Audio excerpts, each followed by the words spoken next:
کچرته تاسو کور کې ماشومان نیولی بورن بیبیز یا کچرته فار ایگزامپل ایکسپیکټډ وي خوشحالي له روانې وي نو دا پروګرام به اساس د پاره دی ولې چې موږ سره نن کوم ډاکټر صاحب راغلی دی هغوی کنسلټنټ پیډیاټریک او کارډیک سرجن دی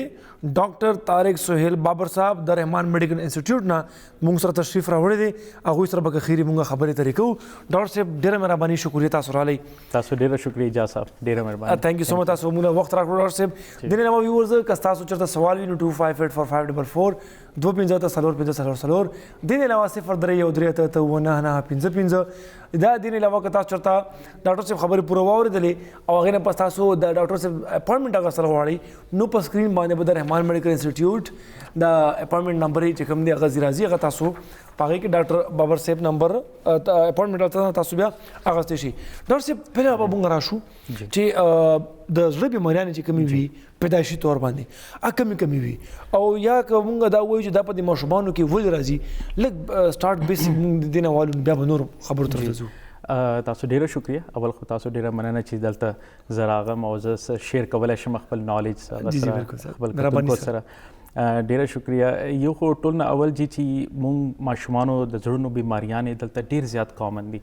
سپیشلی پاکستان کې چې کوم دی هغه 60,000 ماشومان د زړه بیماریانو سره هر کال پیدا کیږي او سپیشلی په خیبر پختونخوا کې عموما 10,000 پورې ماشومان د بیماریانو سره پیدا کیږي او دوی کم 10,000 چې ماشومان پیدا کیږي دوی کې تقریباً 50 نه 60% تقریباً 5 نه 6,000 ماشومانو ته علاج پکاري که هغه په کیتھیټر انټرونشن سټایل کې یا په سرجیکل سایډ کې یو علاج پکاري نو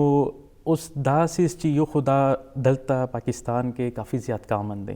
دا بیماریاں اسپیشلی په خیبر پختونخوا کې د زړونو بیماریاں کافی کامن دي دا مختلف قسم وي چې دا درې څلور قسمه یا خو په زړه کې سروی کېدای شي دا سروی ورکوټه هم کېدای شي غټ هم کېدای شي یا د ماشومانو زړونو کم ویل وي هغه تنګ هم کېدای شي او ډیر زیات ریګرجیټنټ مونږ ورته چې ډیر زیات خلاص هم کېدای شي لیک هم کېدای شي بالکل تاسو صحیح وایي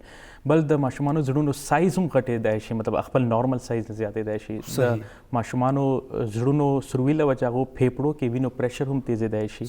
هغو رګونه هم تاو کېدای شي نو داسې څلور 15 شپږ قسمه بیماریانې او دوی ډفرنټ کمپلیکسټي کوي دا کم هم کېدای شي دا زیات هم کېدای شي صحیح اوس تاسو چې دا تپوس وکړئ چې د وجوهات څه کېدای شي دوی مختلف وجوهات دي چې ټول نه اول خو دا دی چې جینز کې جینیټک کاز کېدای شي کم پاکستان کې هغه سہولتونه لږ کم دي نو موږ ته نه معلومیږي چې دوی کم جینز کې کم ایشو راغلی او چېرته میوټیشن شوی نو دا ولې وشو لیکن جینیټک یو کاز دی دا کافی دی دوم دی چې دا هیریډیټي کاز کېدای شي چې دا خاندان کې فیملیز کې رن کیږي صحیح دریم کاز دا کېدای شي چې انوایرمنټل کم کاز دي د ماحولیات له وجې کېدای شي دا سیزونه چېرته څرنګه څه ګیسز راوځي لګي یا چېرته کاربن ډای اکسایډ لیول کاربن مونو اکسایډ لیول زیاتی بنزین لیول زیاتی داسې مختلف کیمیکلز دي چې کم ماحول کې ډیر زیات وي نو هغه دا رول پلی کوي شي او بل اکثر کازز خو معلوم هم نه کیږي صحیح ان نون کازز مونږ ورته وایو شي او دې نه علاوه کم مونږ معاشره کې کم اهم دی هغه د میندو میټرنل کم انفیکشنز دي کوم هغه بیماریانې کېږي هغه کافي زیات رول پلی کوي ډاکټر صاحب تاسو وختي خبر وکړه چې بعض کازز معلوم نه دي جی بالکل نو چې کازز نه معلوم بیا هغه داوی ټایم کې یا علاج ټایم کې مشکلات وي جی علاج کاز معلوم نه هغه چې موږ ته معلومات کې نه وي هغه کاز ول علاج کې سفر نه راځي صحیح او دا تاسو چې موږ آئیډنټیفای کړی دي بعض شیزونه چې کم د وجې نه دا شیزونه جی موږ آئیډنټیفای کړی نه دي بالکل ایگزیکټلی تاسو تاسو د انفیکشن خبره وکړه په دې باندې کله خبره کوي انفیکشن څنګه مطلب رول پلی کوي جی دا چې کوم دی انفیکشنز څنګه یو مور د جی هغه سټیم پریګننسي کې وي چې هغه کې انفیکشنز چانسز کافي زیات وي نارمل فیمیل په نسبت نو هغه له وجې سپیشلی روبیلا شو داسې سبل انفیکشنز دي سایټومیګالو وایرس شو داسې ډفرنٹ انفیکشن دي کم رول پلی کوي نو هغه څه کوي چې هغه ماشومانو کې کم د زړه جوړولو کم طریقه کار دی مونږ جینیټک هغه ورته یو میک اپ هغه ډسټرب کیږي نو هغه څه ټایم ډسټرب شي نو هغه سټرکچر نارملی نه جوړیږي مطلب هغه که هغه ته زړه کې یو پرده جوړول دا نو هغه پردې مینس کې سروی پاتې شي هغه انفیکشن له وجه هغه انفلوئنس کی نو انفیکشن کې سروی پاتې شي یو ویلو ته نارمل جوړېدل پکار دی نو هغه کم یو طریقه کار دی هغه بند شي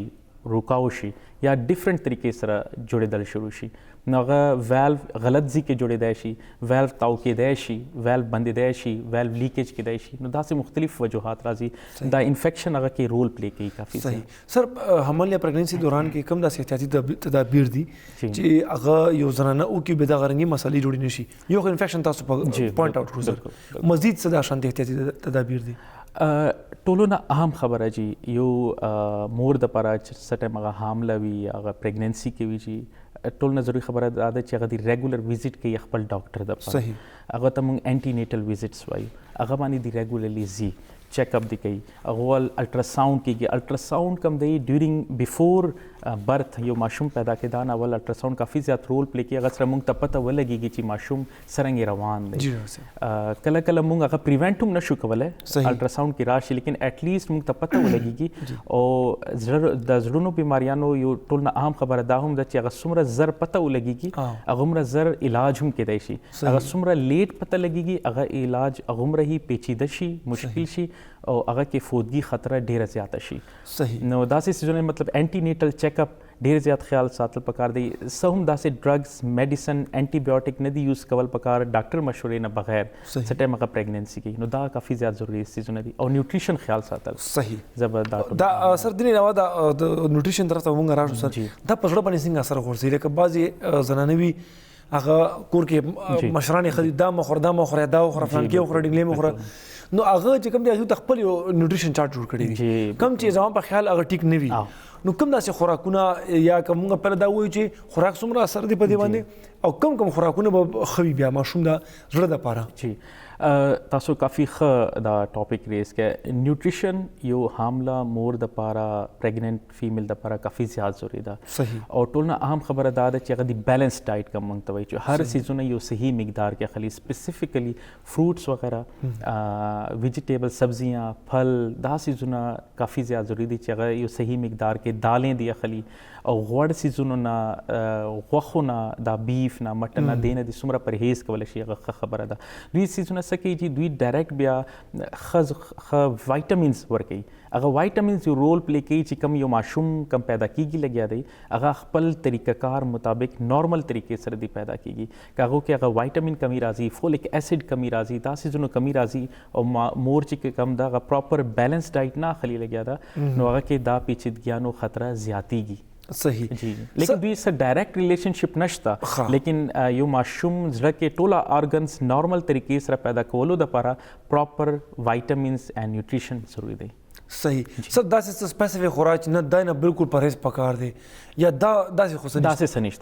سنشته جی بس موږ دا همیشه یو لفظ وایو کم ټول نه ضروری خبره ده غدا ده چې یو بیلنس ډایټ دی یو متوازن غذا دی هر چیز خپل ترتیب سره خپل په کیلوریک ریکوایرمنٹ سره دی اخلي سر تاسو وختي دغه خبرو کړه دی میډیکیشن بیا تاسو دغه انټي بایوټیک خبره موکړه سر داسې څه خاص دوايي سر یا داسې خاص انجکشن چې هغه په دې ماشوم چې کوم دا پروسس وي په دې باندې اثر غورځي یا د دې چې کوم زړه خصوصي موږ تور باندې خبرو کو په دې باندې اثر غورځي ګوري چې ټول عام خبره چې یو پریګننٹ فیمیل او یو حامله کم هغه د مور د جی دا یو اصول دی قانوني چې هغه صدی هم داسې دوايي نه استعمالي کم ډاکټر مشورې نه بغیر وي صحیح ده ځکه چې موږ څه داسې سیزونو ته انټي بایوټیک ته نارمل هغه کوو لیکن هغه ماشوم باندې اثر کوي که ماشوم به پیدا کیږي هغه په جینیټیک میک اپ باندې هغه په سټرکچر باندې هغه په زړه باندې اثر کوي نو انټي بایوټیک شول څه داسې انټي بایوټیکس دي د زړونو جټکې موږ انټي اپیلیپټیک میډیسنز ورته وایو داسې کافي زیات میډیسنز دي یو لیست اف میډیسنز دي کم خیال ساتل ضروري دي نو ټول کم اصول دی قانوني اصول هغه دا پکار دی چې مور دی بغیر په ډاکټر مشورې دوايي دی نه استعمال صحیح جی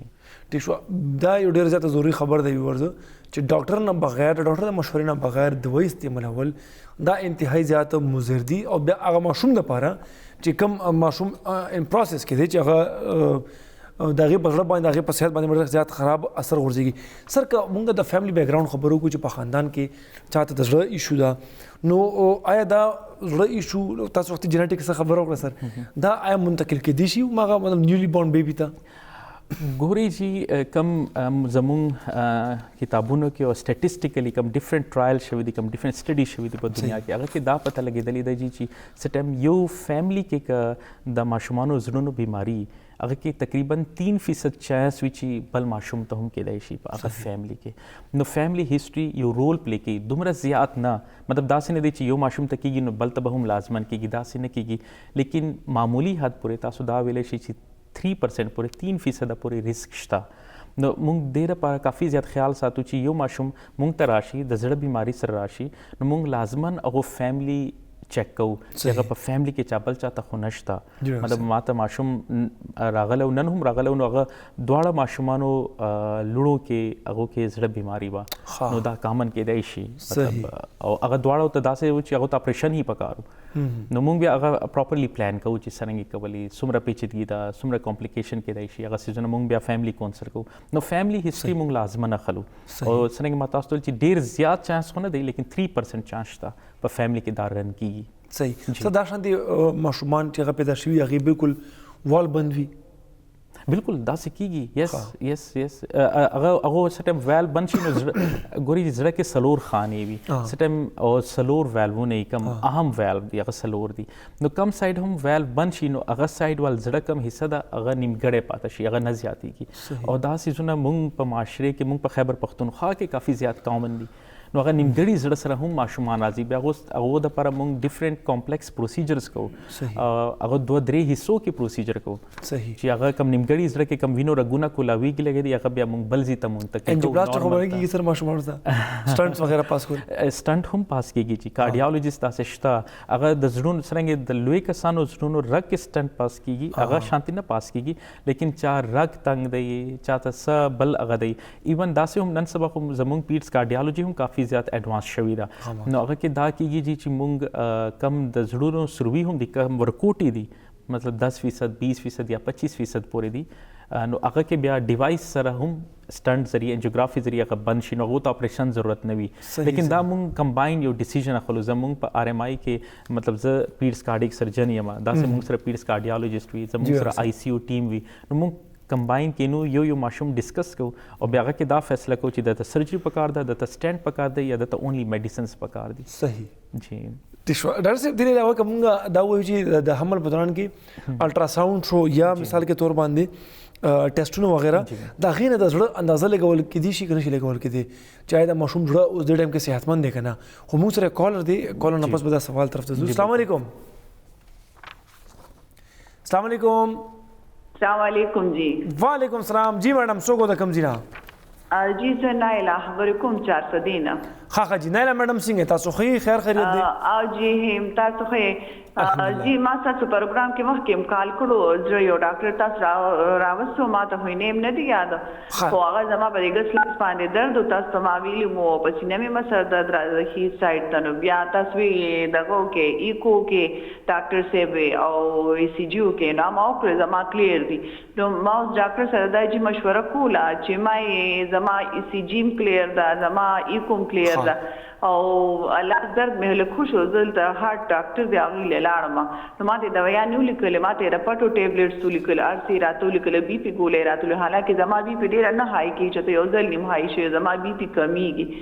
نو ما یې ډاکټر صاحب نه دا تاسو کوم چې زما څه کلیر دی او بیا زما ګس لاس کې درد راځي. نو زه څه کوم، زه زړه ډاکټر لاړ شم، کو زه معدې ډاکټر لاړم، الته زما معدې تیزابیت هم دی جی. دا مشوره مې کوله. ښه نایله میډم تاسو پروګرام ګوري، ډاکټر صاحب تاسو له خپل مشوره درکېدله. ډاکټر صاحب مې وختي یو څو ورځې مخکې موږ فون کړو، موږ سره کارډیالوجسټ ناست هغوی بیا وځي تاسو ایکو کوي نو پته بولېږي ای سی جی نو هغې وي چې زما هر څه کلیر دی ای ټو جي، خو زما په لیفټ هینډ کې بیا هم پین دی. نو زه اوس معدې ډاکټر ته لاړه شم، د زړه ډاکټر ته لاړه شم.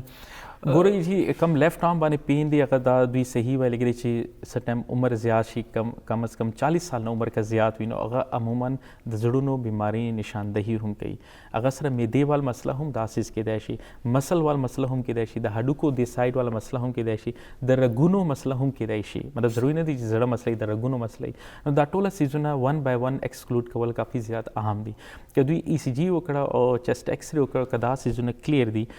او سټیل دوی ته چیسټ پین کېږي نو پکار دا دی چې دوی پراپرلی یو میډیسن والته یا ریومیټالوجسټ ته هغه ته د لاړ شي چې سبل دلته ایریا کې سر رګ سر نرو س بون س مسله خو نشته دا سيزونه دا د کوم کلیر ډاکټر چې دا روماتولوژیست مونږ ورته وایي چې هغه نرف سیزونه مطلب نیورولوژیست دی هم ورشي روماتولوژیست دی هم ورشي دا دی چک دا پر پاتوي دی چک دا د رګ مسله د هډوکو مسله چې رګ بند نه او جی رګ بند نه واسکولر کم دی زموږ ټیم والی سرجنز وی هغه ته دی چک کی چې زړه نه علاوه سبل مسله خو دی کې نشته جی دا کافي زیات ضروري چې ټول سیزونه دی ایکسکلود شي. نایله میډم تاسو داسې کار کوئ چې سر څنګه و چې نیورولوژیست تاسو ورشي یا ریماټولوژیست جی بالکل چې هغه تاسو دا لاس چک کی چې چرته رګ خو چرته بند نه دی ځکه دا وجه هم کې دی شي بل زړه بیماریاں نشاندهي خو کوي خو چې تاسو ډاکټر صاحب چې هر څه کلیر دي نو بیا تاسو خامخا د رګونو په حق لباندې لګ دغه کوي کب ډاکټر ته ورشي نو بیا رحمان میډیکل انسټیټیوټ نمبر تاسو ته په سکرین باندې راځي تاسو رحمان میډیکل انسټیټیوټ ته چکر ولګو 400 ملر نه په خبر نه ما په 400 نه فون کړو جی بالکل نو ان شاء الله تاسو ډیر زیات خوري طریقې سره دلته پوره چک اپ وشي. خړ سره موږ د کال نه پهله یو سپوز کړو چې د پریګننسي په دوران کې کدا شاندي الټرا ساوند یا ټیسټ وشي آیا دغه کې د زړه بیماری پته چلیږي جی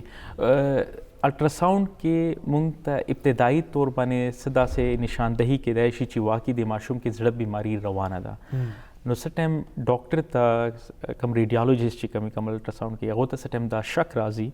نو هغه ریفر کې خپل ګاینیکالوجیست ته مو وای او ګاینیکالوجیست کوم دا بیا زموږ ماشومانو کارډیالوجیست ته وای چې مونږ ته دلته شک دی بیا هغه راځي او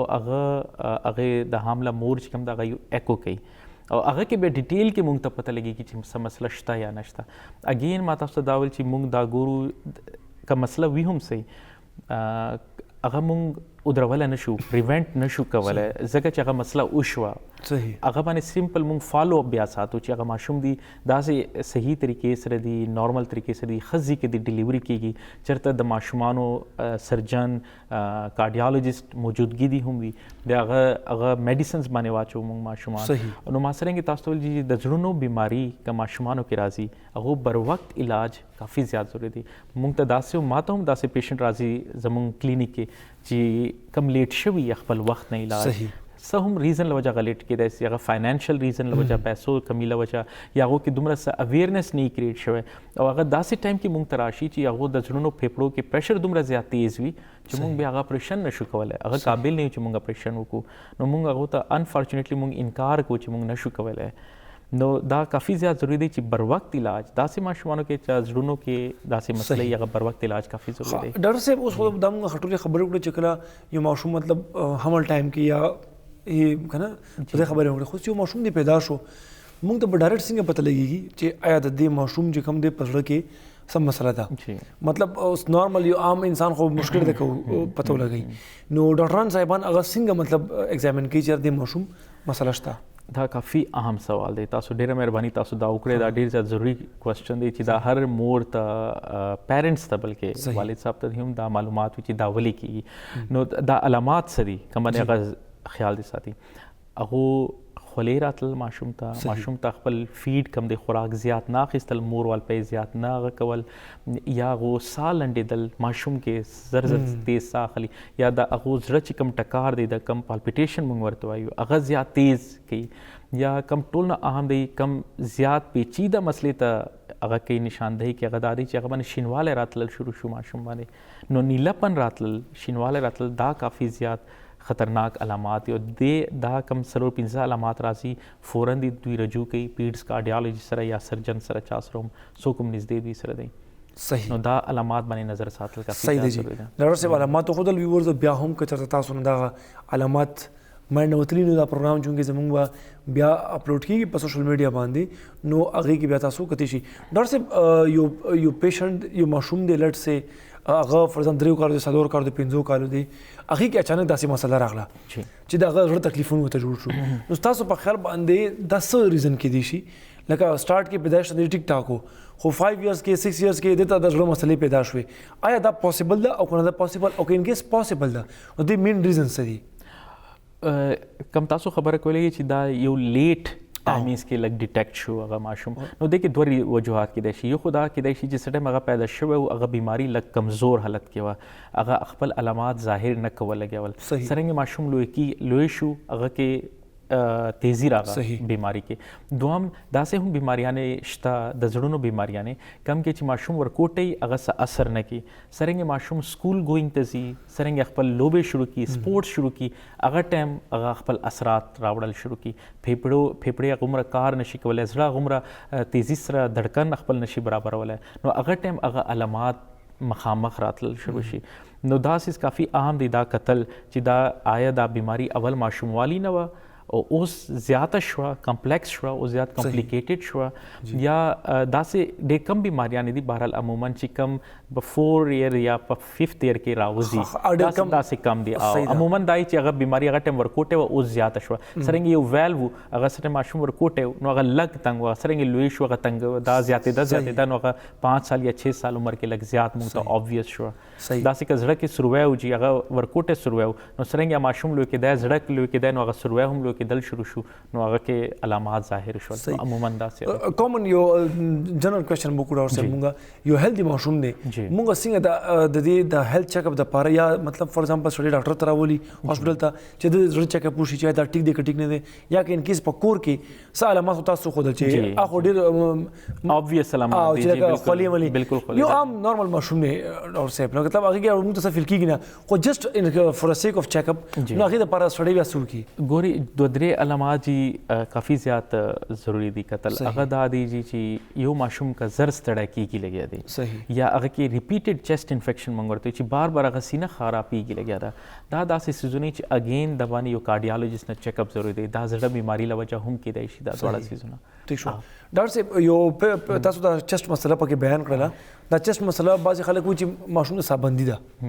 او سابندي ډېر ټایم نه ده بیا هماغه خپل چې کوم انهیلرز دي دا هغه استعمالوي. نو تاسو په خیال هغوی ته هم د زړه چیک اپ پکار دی؟ ګوري جی هغه کوم دا هغه خو ایزمیټک کنډیشن دی، هغه ایزما موږ دمې شکایت ورته هغه مختلف دی او دا یو ډاکټر هی چیک کولی شي چې دا کم سابندي ده دا د دمې له وجه ده، د پھیپړو له وجه ده یا د زړه له وجه ده. دا دوه مختلف سیزونه دا پھیپړو کم بیماریانې دي څرنګه دمه شوه، ټي وي شوه، هغه هم علامات په سا انداز کې راځي او د زړونو مسله هم په سا هغه کې راځي. نو یو ډاکټر هی دا ډیفرنشیټ کولی شي. نو څرنګه هم چاته دا مسله نو هغه لازمن دي ډاکټر ته دی لازمن دي چیک اپ دی کوي چې دا د زړونو مسله ده یا د پھیپړو مسله ده. صحیح ډاکټر صاحب هغه ماشومان چې کوم ټریټ شي د هغې ټریټمنټ وشي د پیدایش نه پس نو آیا د هغې بیا چې کوم باقي لایف دی هغه نارمل لایف تېرېږي که نه کمپلیکیشنز ورته وي چې بار بار هاسپټل ته تلل دي چیک اپ کول دي لکه څنګه چې په اډلټس کې دي؟ جی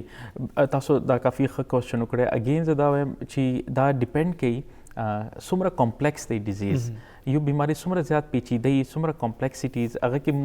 داسې هم بیماریانې دي چې چا کې موږ بس یو ځل اپریشن وکړو او موږ ورته چې دا اوس مکمل ټیک دی. څرنګه ASD د اټرل سیپټل ډیفیکټ دی هغه موږ ریپیر کړو موږ ورته چې دا پوره لایف دپاره ټیک دی. یا داسې سمال VSDs وي، سمال وینټریکولر سیپټل ډیفیکټ وي، موږ ریپیر کړو موږ چې دا پوره لایف دپاره ټیک دی. لیکن څه داسې هم بیماریانې شته چې کوم موږ 2 یا 3 ځل کې هغه کوو. موږ څرنګه ما تاسو چې نیمګړي زړه پیچیده مسلې هغه ته موږ سنګل وینټریکل وایو، هغه کې 2 ځل عموما کله کله 3 ځل موږ یو ماشوم کې 3 ځل اپریشن کوو. نو هغه داسې چې هغه بیا نارمل لایف ته مشکل سره راځي، لیکن راشي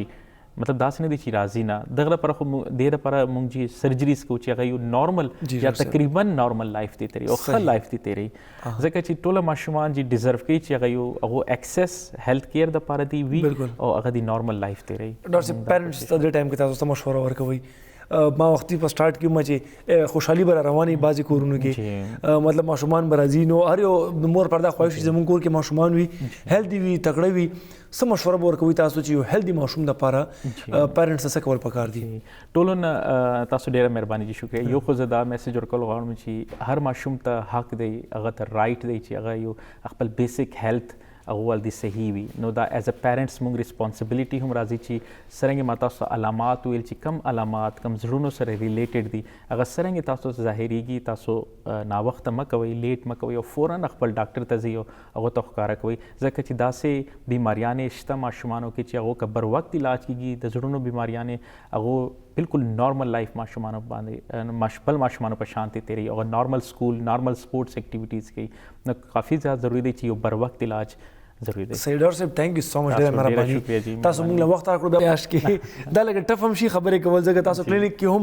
سهار نه پیشنټ سره ټایم سپینډ کې بیا ولته موږ ته هم راشي ډېره زیاته مهرباني ډاکټر صاحب ثانک یو سو مچ ونس اگین ویورز بیا هم که تاسو چېرته کور کې الله مقدس ماشومان وي چې هغه سفر شوي وي یا تاسو داسې اندازه کې دا ماشوم ټیک نه دی نو کنسلټنټ پیډیاټریک کارډیک سرجن ډاکټر طارق سہیل بابر صاحب برحمان میډیکل انسټیټیوټ کې وي تاسو زموږ په سکرین باندې دا رحمان میډیکل انسټیټیوټ چې کوم نمبر دی په دې باندې کانټیکټ وکړئ او ډاکټر صاحب اپاینټمنټ ترلاسه کوي شي. ډاکټر صاحب ونس اگین ډېره مهرباني تاسو ډېره شکریہ جی ډېره مهرباني.